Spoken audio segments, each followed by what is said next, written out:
Taimede elutsükkel. Meil on 1-aastased, 2-aastased ja mitmeaastased taimed. Näiteks unimagun on 1-aastane, talinelk on 2-aastane ja kurekell on mitmeaastane. Süstemaatika. Taimed jagatakse liigidesse, perekondadesse, sugukondadesse, siis on teisendid ja alamliikid. Ja tihti, kui kasvatame midagi aias, see on sordid. Perekond on näiteks harilik nurmenukk või pääsusilm. Mõlemad kuuluvad primula perekonda. Sugukond on nurmenukulised. Primula G. Perekond on nurmenukk. Näiteks mets, vits ja laanelill kuulub samasse perekonda. Teisendid ja alamliikid võib olla näiteks erinevad värvivariatsioonid. Sorte on siis vabalt tolmevad sordid, on ka olemas hübriidsordid.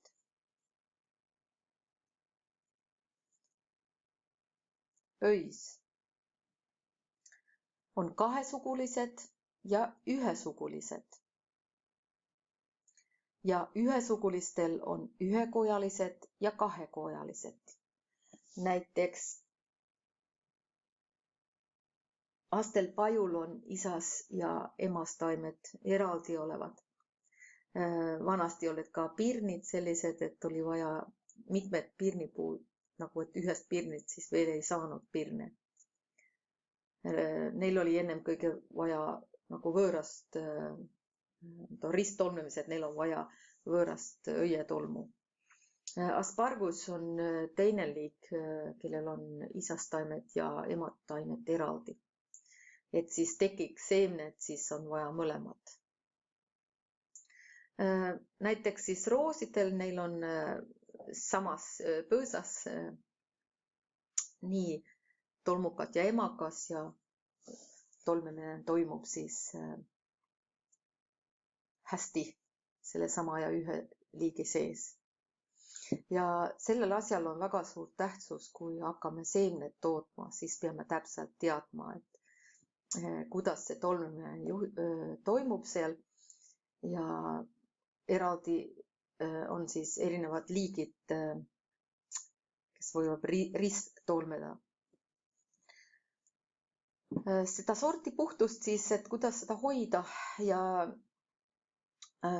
kui on olemasolev vanaaegne sort, siis on vaja teada siis, kas see on isetolmemine või risttolmemine toimub. Kui taim on putuktolmlemine, siis putukas võib muidugi siis levita selle. Näiteks põlduad risttolmlevad kergesti ja räägitakse, et peaks olema isegi pool kilomeetrit nende vahel, et risttolmine ei toimub. Kui näiteks hernete puhul on suuremat osad on siis isetolmeja ja aga võib ka nagu putuktolmine olla, nii sellel räägitakse, et 6 meetrit vahepeal. Lina on enamjaolt isetolmlev, kuigi vanas kirjanduses on ka sellised numbrid nagu 8% võiks olla ka risttolmemise puhul. Nii et võib-olla on parem siis olla ettevaatlik. Kui toodame seemned, siis tuleks alati valida selline seemne, mis on just selle liigi puhul omane, terve seemne ja mis välimikud siis ei ole teistmoodi, kui peaks olema.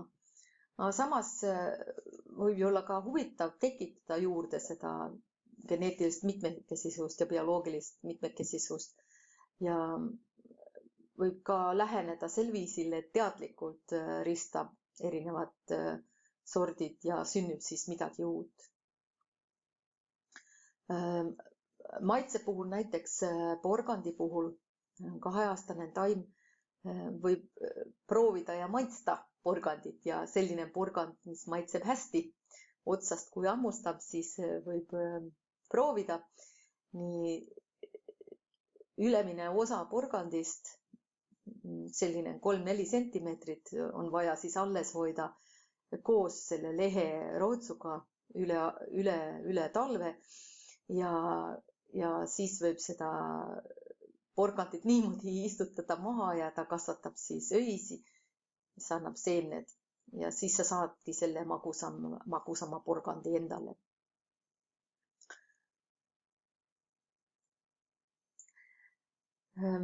Ajaline vahemaa võib ka kasutada. Näiteks osa taimi võib kasvatada avamaal ja teine osa kasvuhoones ja niiviisi siis ei toimu risttolmemist.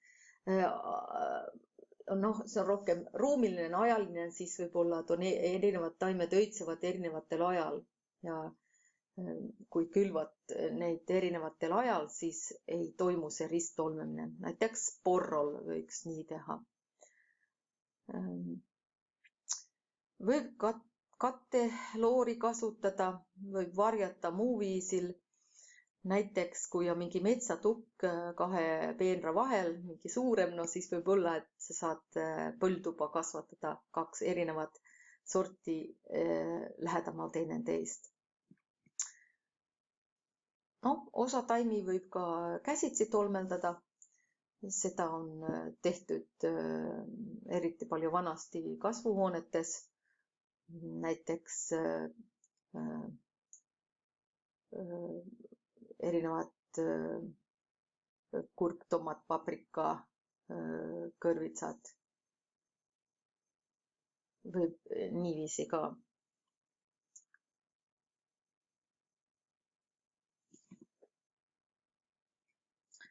Tähtis on ennen kui hakkad kasvatama seemned, et põhjalikult